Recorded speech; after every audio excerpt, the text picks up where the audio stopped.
नमस्ते, मैं डॉक्टर शिशिर। आज हम ब्रेन एन्युरिज्म के बारे में बात करेंगे।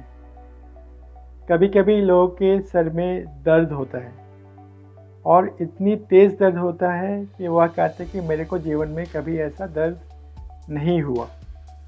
ऐसे पेशेंट्स जब इमरजेंसी में आते हैं, हम उनका सीटी स्कैन कराते हैं तो कई पेशेंट्स के दिमाग में खून बहा हुआ मिलता है और यह खून कई बार जो खून के रक्त वाहिकाएँ होते हैं उसमें गुब्बारे समान एन्युरिज्म बनने से होता है। ब्रेन एन्युरिज्म फटना काफ़ी खतरनाक होता है।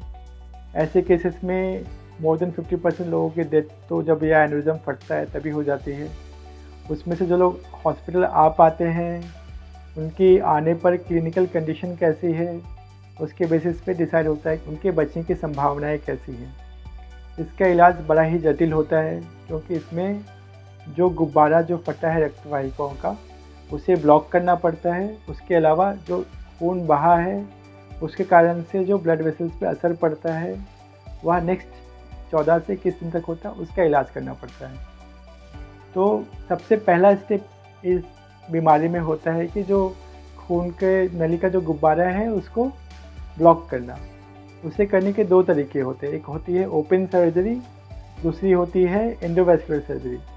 ओपन सर्जरी में हम नॉर्मल चीरा दे के माइक्रोस्कोप के अंदर जाके सर्जरी करते हैं।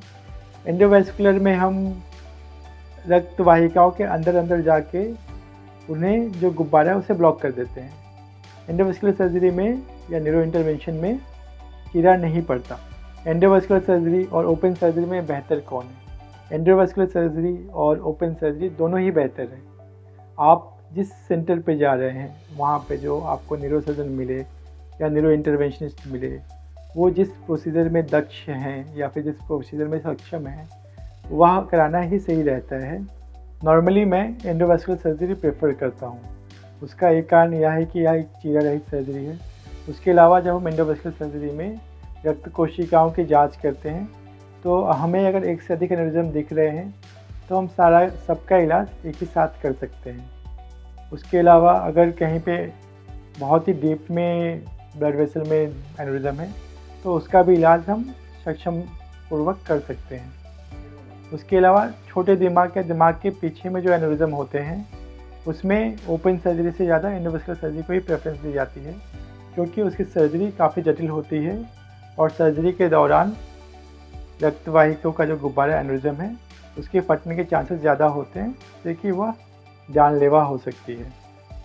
अगर किसी के सर में बहुत तेज़ दर्द हो रहा है, जैसे कि उनके जीवन में कभी ना हुआ हो, उसके साथ उन्हें उल्टियाँ हो रही हो या फिर उन्हें दो दिखाई दे रहा हो या फिर हाथ पाँव में कमज़ोरी दिख रही हो या फिर केवल सर दर्द ही हो रहा हो जैसे कि जीवन में कभी ना हुआ हो, तो आप तुरंत हॉस्पिटल की इमरजेंसी में आइए। आपको सीटी स्कैन कराया जाएगा और सीटी स्कैन में कुछ नहीं निकला तो अच्छी बात है।